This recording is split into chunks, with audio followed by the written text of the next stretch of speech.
NEET 2022 में पूछा गया एक सवाल है हमारे पास जिसमें कहा गया है कि दो रेजिस्टर्स जिनकी रेजिस्टेंस 100 ओम और 200 ओम है, इन्हें पैरेलल कॉम्बिनेशन में कनेक्ट किया गया है। इन दोनों रेजिस्टेंस के अक्रॉस जो हीट एनर्जी डेवलप होगी उसकी रेशियो क्या होगी, और एज यूजुअल हमारे पास चार ऑप्शंस अवेलेबल है। तो सबसे पहले हम लोग सर्किट डायग्राम ड्रॉ कर लेते हैं। जैसा कि कहा गया है कि ये दोनों रेजिस्टेंस पैरेलल कॉम्बिनेशन में है, तो ये दोनों रेजिस्टर्स को हमने पैरेलल कॉम्बिनेशन में कनेक्ट कर लिया।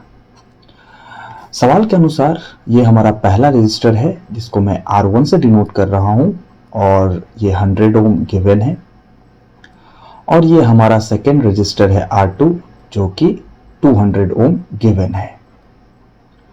पैरेलल कॉम्बिनेशन में हम जानते हैं कि चूंकि दोनों रेजिस्टर सेम पॉइंट के क्रॉस कनेक्टेड है, इसलिए इनके बीच की जो पोटेंशियल डिफरेंस होगी वो सेम होगी, लेकिन करंट जो है वो यहाँ पर डिवाइड हो जाएगा। यानी कि अगर मेन करंट सोर्स से यहाँ पर अगर I है तो डिवाइड होकर के मान लिया कि करंट इसमें फ्लो होगा I1 और करंट इसमें फ्लो होगा I2।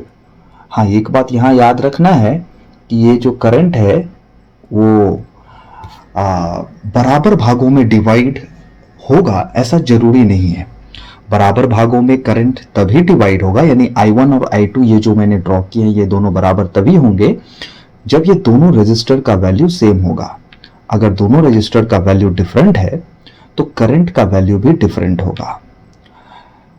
चूंकि यहां पर पोटेंशियल डिफरेंस सेम होगा क्योंकि पैरेलल कॉम्बिनेशन में कनेक्टेड है दोनों रेजिस्टर, इसीलिए हम लिख सकते हैं कि potential difference across first resistor will be equal to potential difference across second register.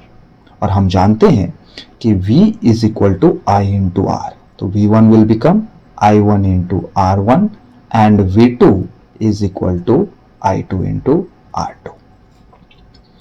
ऐसी परिस्थिति में जो करंट का रेशियो होगा यानी कि I1 by I2 that will be equal to R2 by R1, जो कि हमें गिवन है सवाल में। R2 कितना गिवन है हमें?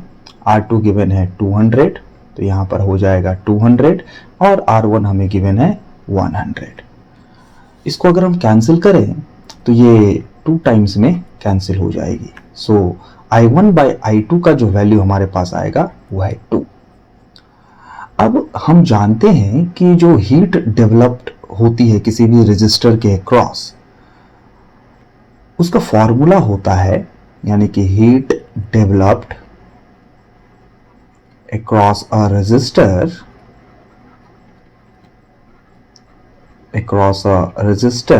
Is equal to I square into R into T, जहां पर I जो है वो current flowing through the resistor है, R जो है उस रेजिस्टर की वैल्यू है, और T जो है वो कितने टाइम तक के लिए करंट उसमें फ्लो हो रहा है वो टाइम को दर्शाता है।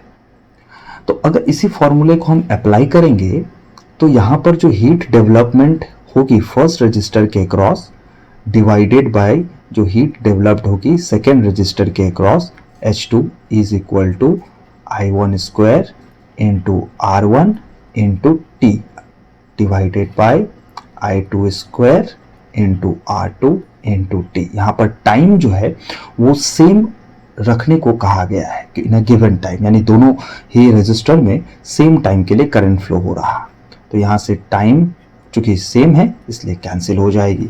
तो हमारे पास जो एक्सप्रेशन बच के आएगा वो इसको हम लिख सकते हैं I1 बाय I2 का whole square into R1 bye R2।